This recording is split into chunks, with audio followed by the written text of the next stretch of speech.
Welcome back. This is All Angles on eNCA. So the good news is that the vaccine rollout is expanding.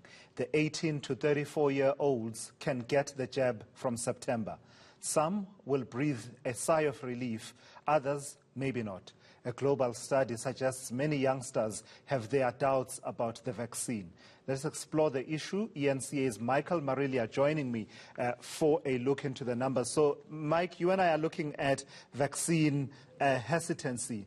And when you look at the numbers and the data, is there a gap when it comes to the different generations? Well, when you look at an Ipsos survey from early in May, Tulisi's, where absolutely it seems like there is a generation gap in several countries. This is a 15-country survey. Around about 7 or 8 of them showed significant differences when it comes to the different generations. We're going to take a look at those stats and explore what that means for South Africa. Let's start with the global average, first of all, Tulis. And what you'll see on our injection is a number in red, and that shows the vaccine hesitancy amongst all unvaccinated adults, so that's all generations.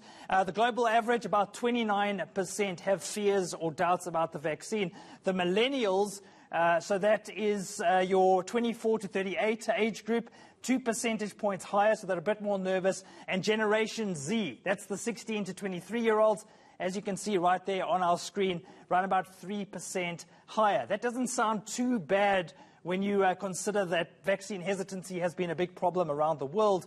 But when you look at certain countries, Tulisi's, where you get a sense that perhaps it is an issue and something that we need to keep track of. Let's focus on Australia very quickly. By the way, Australia has around about 13 million people now under some sort of lockdown.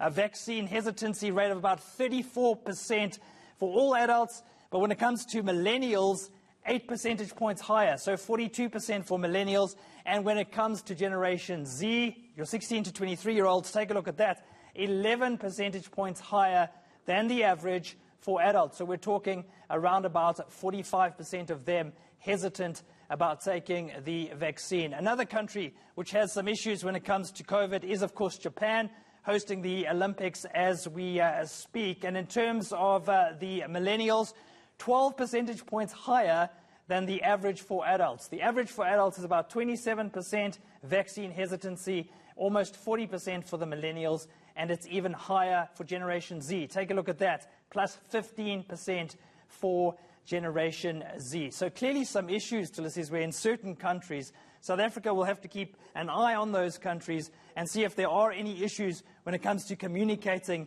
to these age groups. Yeah, so it seems that countries like Australia and Japan, as you just showed us, don't have such a big issue in as far as vaccine hesitancy is concerned. But in some countries, it really is high, right? And I suppose it also boils down to this issue of a generation gap. Yeah, absolutely. So Australia and Japan, they have relatively low hesitancy in the first place.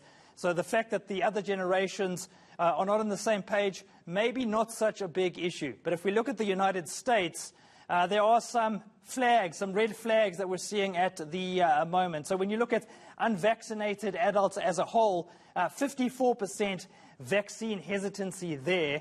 But what's interesting about the USTS is that it's the opposite way around. Generation X and the baby boomers, which you're seeing right there, are the ones which are more hesitant than the younger people. So they're actually dealing with an issue of older people being a bit more hesitant, a bit more concerned about the vaccine, rather than the youngsters. You can see right there, the baby boomers who are older than 56 all the way up to 74, 6 percentage points higher when it comes to vaccine hesitation. Now let's take you very quickly to France, Tulisi's, as we start to wrap things up. The millennials are the big issue in this country. So those are your 24 to 38-year-olds. The average for adults, 42% vaccine hesitancy, but for millennials, it's 50%. What has the President, Emmanuel Macron, done? Well, interesting moves a little bit earlier this month. He addressed the country on the 12th of July, saying he would impose certain restrictions for those who do not get vaccinated. And the effect was quite phenomenal. June, July, the average in terms of vaccinations, 570,000 per day.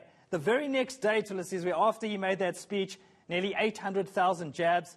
And get this, in 24 hours, 1.7 million bookings for the vaccine. What did he actually say? He said if you can't prove that you've got the vaccine, you won't be allowed to visit leisure and cultural outlets. You won't be allowed to have fun. And of course, that's what these generations are all about. They're about having fun, going out there and enjoying themselves. So quite an important move by Emmanuel Macron. I bet many South Africans would not be pleased if Cyril Ramaphosa came out and made those announcements. I think we might call it the Macron treatment.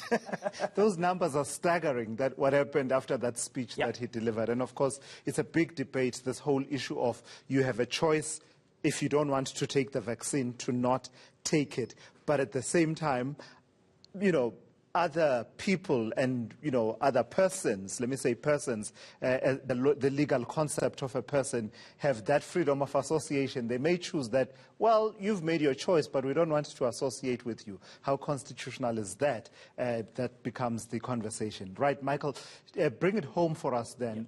South Africa, what does the picture look like when it comes to vaccine hesitancy? Yeah, so we're still getting those stats when it comes to the different age groups, to Tulisi's, where that's a developing story, if you want to put it that way. But let's focus very quickly on the latest stats that we have in terms of adults and the vaccine hesitancy rates. It has improved over the last few months, by the way, but the latest figures from the NIDS-CRAM survey conducted in April and May, vaccine hesitancy of roughly 24% across the adult demographic. So, Tulis, as we mentioned, if you've got a low vaccine hesitancy to begin with, you can probably expect the millennials and the Gen Zs to be a little bit more hesitant, but that number right now, pretty good, all things considered, vaccine hesitancy of 24%. The health department will be hoping that that comes down really, really soon. Yeah, thank you for that. I think I heard, if I'm not mistaken, Dr. Nicholas Crisp from the Department of Health talking about part of the effect of the excitement and the buzz of the initially the 35 to 59-year-olds, 35 to 49, rushing to get their vaccinations, and now the other category that has now been added. He was talking about that has had an impact on the over 60s as well, that you're starting to see more and more of the over 60s saying, hey, you know, maybe it's time to get that vaccination. So maybe we are bulking the trend. Absolutely. Let's hope so. All right, Mike, thank you for that. Michael Marillier, tracking the figures there in as far as vaccines and vaccine hesitancy is concerned.